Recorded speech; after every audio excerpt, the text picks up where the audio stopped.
So, to the topic of today's presentation, we're right here in the lovely, beautiful town of Duanesburg, kind of off in the rolling hills above Schenectady, above the river. You get to these beautiful open spaces, a lot of countryside out here, a lot of farms out here, kind of a quiet place to just stop, catch your breath, relax. There's a little bit of traffic on this road, but other than that, it's very relaxing, I can guarantee you. And we're here at a pretty quiet little spot, a unique little hamlet known as Quaker Street. And in fact, there's an entire Quaker Street historic district which contains more than 60 properties in the vicinity of where we are right now. But one of the most important ones, I would say, is this one here right behind me. This would be the Friends Meeting House, and it really would be the heart of the Quaker Street community that existed here as early as the early American period. We're talking 1770s onwards. So let's back up. What are the Quakers? Why are they relevant to our story? I'm sure you've heard of them before, right? The Quakers feature pretty prominently in U.S. history. Before they came to North America, though, they were a pretty marginalized, and you might even say persecuted, religious offshoot that existed in England in the 1660s. They kind of emerged from a lot of the religious turmoil at the time. They had a lot of ideas which were considered quite radical for their age. Ideas like, well, equality between men and women, education for all, and perhaps most radical, at least in some people's eyes, the Quakers believed that anyone and everyone could have a direct relationship with God.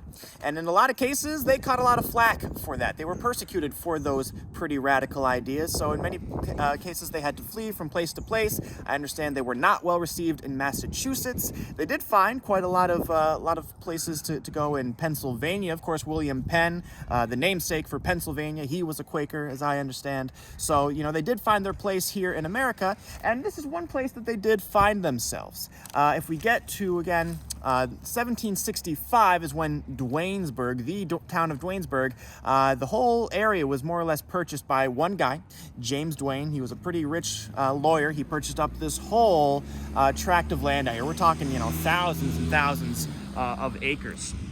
Of course, James Duane wasn't about to roll up his sleeves and plow until all of that land he had bought for himself.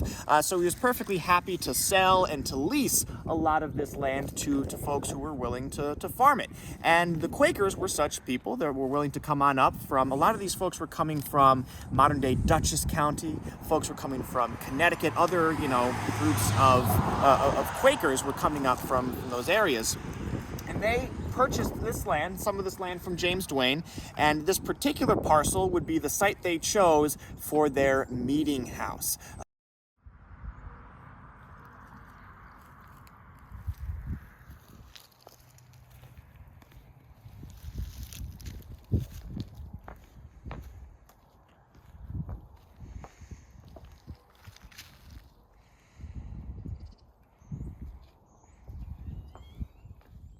And Mike, Yeah. Is this the original meeting house for the Duanesburg Quakers? Yeah, I should point out that this is not the original meeting house for the Quakers. The first structure was built of logs. Now that one was torn down, and this one was put in its place in 1807. So it is a beautiful old building, but not the original meeting house for the Society of Friends here in Duanesburg. My understanding is that when they built this new meeting house, they took the stove from the old one and included it. And is that still in there? As I understand, yes, it is. Of course, we can't get in there today, but maybe we can peek through the windows and see if we can investigate ourselves. So if we look at the architecture of this building, it reflects a lot of the values that were so important to the Quakers, values such as simplicity, humility, right? This is not an overly adorned structure. This is not a big, gaudy kind of expression of wealth. The Quakers like to keep things simple, direct, honest, and straightforward. And you can see that quite clearly in the architecture here. And that was reflected in their clothing choices as well. Absolutely. I'm sure, perhaps the most famous Quaker of all is the guy on the box of oats, right? And, you know, again, that's a little bit of an oversimplification, of course, but you can think, again, that very understated plain clothing, that is, in fact, a pretty important part of the Quakers' belief system. They weren't necessarily in favor of boisterous activity either. They kind of wanted people to stay a little calm, a little bit quiet, yeah, as perhaps I understand. pensive. Yeah. And I can respect that. That's kind of what I do on a Friday night is nothing, right? I'm not fun. So one interesting thing about this house, take a look. You see these two doors here we have on the porch? I think this is kind of a cool little architectural feature, and it does have significance. So we have one door here. And then just beyond we have another door. So why do we have two front doors?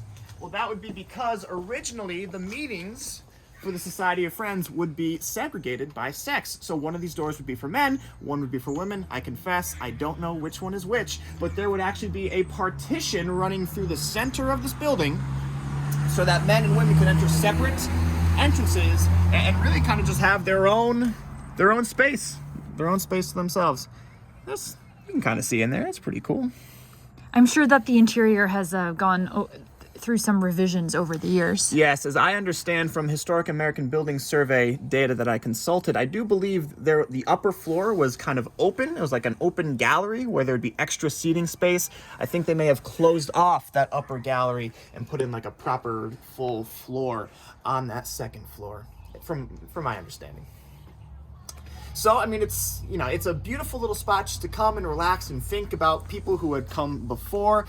This society, it was a pretty big meeting house for the Quakers here. At its height, there would be a congregation of 200 people who would come and meet here. And you can imagine their farms spread out in all directions through these lovely rolling hills. You could imagine probably these trees clear cut for, as far as the eye could see, and just tilled land, a patchwork of crops and pasture and meadows, just all productive farmland. It must have been a really bucolic and beautiful thing to see. But in general, for the history of Duanesburg, the second half of the 20th century was pretty rough for the farmers out here. Not a lot of family farms survived in that latter part of the century, so the population of Duanesburg started to dwindle. A lot of farms had to close down or were divided and subdivided. And as I understand, the population here in Quaker Street also declined quite a bit. And whereas we once had, congregations of 200 people making their way to this meeting house, nowadays I do believe the congregation is quite small, maybe just a handful of folks.